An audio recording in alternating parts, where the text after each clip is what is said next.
सन्मान केला, यावर जाब विचारला. मात्र काँग्रेसच्या महिला खासदार जे करू शकल्या ते महाराष्ट्रातून इतर जे खासदार आहेत, विशेषतः वेगळ्या राजकीय पक्षांचे आणि विशेषतः शिवसेना उद्धव बाळासाहेब ठाकरे पक्षाचे, त्यांनी मात्र दुबेंना कुठलाही जाब विचारला नाही असं दिसतंय. एकंदरीतच मनसेची पाठराखण काँग्रेस करताय. मला असं वाटते की मी मनापासून सौभाग्यवती वर्षाताई गायकवाड, श्रीमती प्रतिभाताई धानोरकर आणि सौभाग्यवती शोभाताई बच्छाव यांचं मनापासून मी अभिनंदन करतो.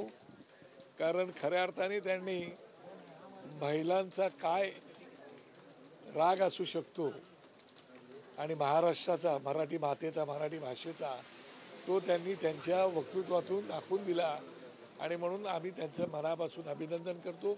याचा अर्थ असं नाही की इतरही खासदारांच्या मनामध्ये राग नव्हता, द्वेष नव्हता, परंतु ह्या भगिनींचं मी एवढं अभिनंदन करतो की त्यांना शोधत होत्या आणि शोधून त्यांनी जाब विचारला आणि त्या सद्माणसाला की जो कोण सद्ग्रस्त होता त्याला तिथून पळून जावं लागलं काय, म्हणून त्यांचं मनापासून मी अभिनंदन करतो. काँग्रेसची खरं तर जी विचारधारा आपण बघतो त्याहीपेक्षा त्यांनी महाराष्ट्राला प्राधान्य दिलं. कुठेही वोट बँकेचं गणित त्यांच्या या वागणुकीत आपल्याला दिसलं नाही. मात्र उद्धव बाळासाहेब ठाकरे पक्षाचे जे खासदार होते त्यांनी देखील अशाच पद्धतीची भूमिका घेणं अपेक्षित होतं. मला असं वाटतं की निश्चितपणे त्यांची भूमिका तीच असेल, त्याच्यापेक्षा काही वेगळी भूमिका नसेल. मात्र या महिला होत्या आणि त्यामुळे त्यांचं अभिनंदन करणं आवश्यक आहे. पक्षाची पॉलिसी असतेच, तो धोरणच असतो, परंतु ज्या वेळेला आपल्या स्वतःच्यावरती येतो त्यावेळेला माणूस कुठेतरी आपला अभिमान, स्वाभिमान जागा होऊन बोलत असतो.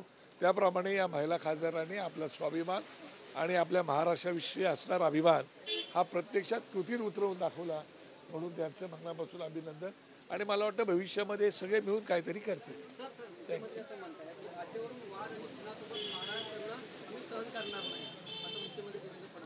मला असं वाटतं की त्यांनी जी भूमिका आता मांडलेली आहे त्याच्याशी त्यांनी कायम राहावं. अमोल पालेकरांनी एका हिंदी कार्यक्रमामध्ये हिंदी सक्ती संदर्भात आणि मराठी संदर्भात आपली भूमिका ठामपणे मांडलेली आहे. अशा पद्धतीने जेव्हा इतर जे अभिनेते आहेत, अभिनेत्री आहेत, चित्रपट क्षेत्रात कार्यरत असणारे, त्यांनी फारसं उघडपणे भूमिका मांडलेली नसताना अमोल पालेकरांची भूमिका किती महत्त्वाची आहे? सन्मान्य अमोल पालेकर साहेब आणि श्रीमती संध्या यांचं नाव त्यांनी घेतलं. त्यांचं मी मनापासून आभार मानतो की त्यांनी आपल्या महाराष्ट्राशी, मातृभाषेशी प्रामाणिक राहून आपली भूमिका अत्यंत ठामपणे मांडले. हालाकी त्यांनी सगळ्या आयुष्य जवळजवळ हिंदी सिनेमांमध्ये त्यांनी काढलेलं असताना सुद्धा त्यांनी आपल्या मातेशी प्रामाणिकपणे राहून भूमिका मांडली.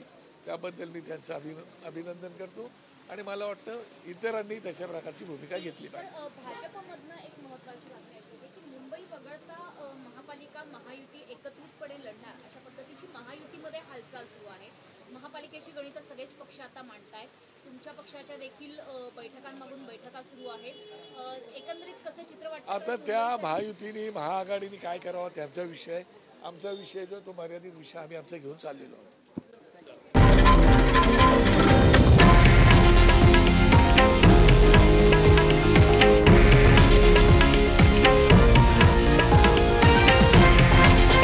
हे आहे देशातील नंबर 1 न्यूज नेटवर्क आणि आपण पाहत आहात TV9 मराठी, एकमेव.